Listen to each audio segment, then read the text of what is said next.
Here we go, Rich Solomon. I'm with Happy Vegans. In fact, I'm with the Happy Vegan. So are you the super happy vegan? I am the super happy vegan. Okay, so tell us what you got, because we're on radio and you have to visualize this for us. So what do we got? Okay, well, we've got a lot of different food choices here, but here at the Happy Vegan, we have a dairy-free cheese sauce. Which is amazing, because I do like the taste of cheese. And that was the hardest thing for me to give up. And the problem is, most of the doctors kind of frown on. In fact, I won't say specifically, one of my doctors has a big sign in his office that says, "Don't eat cheese." I'm not kidding. And I said, "Why?" And he said, "The cholesterol will kill you." And he wasn't kidding. So, and there's literally a big sign in his waiting room that says, "Do not eat cheese." Yeah, dairy causes a lot of problems, respiratory, digestive. And so when I was transitioning to be vegan, that was the hardest thing for me to stop eating, was cheese. Right, because who doesn't like a little cheese and crackers? Seriously, I would eat cheese in every meal. Yeah. So I couldn't find anything in the supermarkets or online that met those needs. So I was inspired to just make my own. All right, so you're in Pittsburgh? I'm in Pittsburgh. You're hanging out in your basement? I'm hanging out in my kitchen. Right, okay. And what do you start playing with? What do you like start doing to start your like product line? Like, I want to know about the failures before the success. So yeah, so I knew that I wanted to make a cheese that was based with natural ingredients, like the almonds, the nutritional yeast, the onion, the peppers, and the lemon. So basically just line the table up with a lot of different recipes, took out things that I didn't like, started putting them in the Vitamix, and just checking it out. And then I guess you played with the ratios for a while. Oh, yes. And the ratios in my kitchen are a lot different than the ratios in the manufacturers. All right. So when was the eureka moment that you hit the right formula? Oh, I would say in August of 2014. All right. You're sitting in the kitchen. You're like, I got it? This is it. Okay. So who did you tell first? My husband, or maybe my dogs. Okay. But they didn't really like it. They couldn't talk about it. They couldn't really give me feedback. So I took it to some people, my dad and my brother, who are not vegan.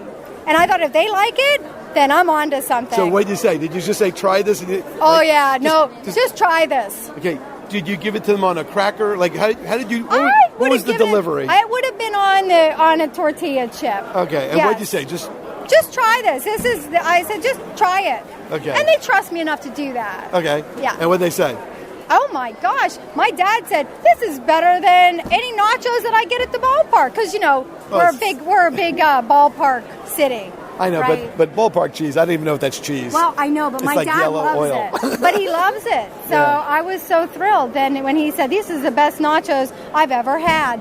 All right. So then what happened next? I want to hear the story. Well, then I started to go to local farm markets, local little shows, trying to get it out there, sell it, let people taste it. And everybody was like, this is amazing. But the problem was it needed to be refrigerated. It wasn't shelf stable. Okay. So then it took me about a year to find a manufacturer who would work with these ingredients. And then like vacuum seal it or something? Exactly, and hot fill it and get it to be safe. So it took a while for me to actually find a manufacturer to take that risk and, say, hey, yeah, I'll work with you. See, most people don't realize that when they hold the jar of anything, what it took for the jar to actually be created. Oh, yeah. Because you need the almond guy to give you the almonds. Oh, right. You need the yeast guy, the onion guy. Absolutely. Right? All these other guys, they need you. Absolutely. They need the jar guy, the cap guy, the label. The label and the design too. Right. So the design's a big part of the And then you needed all the nutrition facts yes. and the UPC. And that all costs money too, time and money before sales. Oh my gosh, yeah. So you're already in the hole starting out. It's a tough world out there. It is. So people don't really understand the journey of what it's actually like before this actually goes on the shelf and you take it for granted that it's there. That somebody had to sweat it in their kitchen. So much, yes. So how many years did you say it was the R&D? About 2, 3? So, the actual R&D only took maybe a couple of weeks. It was finding the manufacturer. Well, I consider that be part of R&D. Then yes, absolutely, about 2 years. So this is our debut here at the Specialty Food Show, our first time here. We were a late registrant, so we ended up in South Carolina area. So we're not from South Carolina, but that's okay. Everybody's been nice to us. They haven't held that against us? I heard they weren't checking IDs. They weren't checking ID, so they let somebody from Pittsburgh, Pennsylvania here, and so we've just been, kind of keeping that low key. Well, I have a great friend. I got to give him a shout out. Hunter McGarry is from Pittsburgh, Pennsylvania. Went to law school together, and great guy, and loves Pittsburgh. Iron City, drink Iron City beer. Oh, yeah. Go Steelers. Go And Steelers, Penguins. Penguins, Stanley Cup champions. That's right.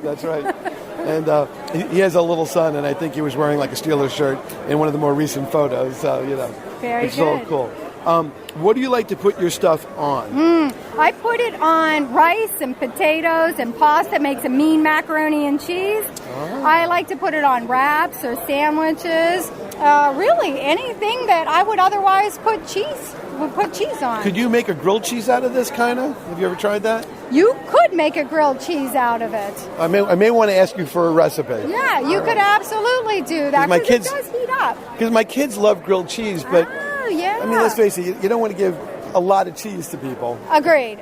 Now the only thing is, it wouldn't get like grilled cheese. Sometimes gets like really how do you say, stringy stringy sort of thing. It's not going to do that. Gooey. It'll stay gooey. Yeah, there yeah. you go. It'll stay smooth though.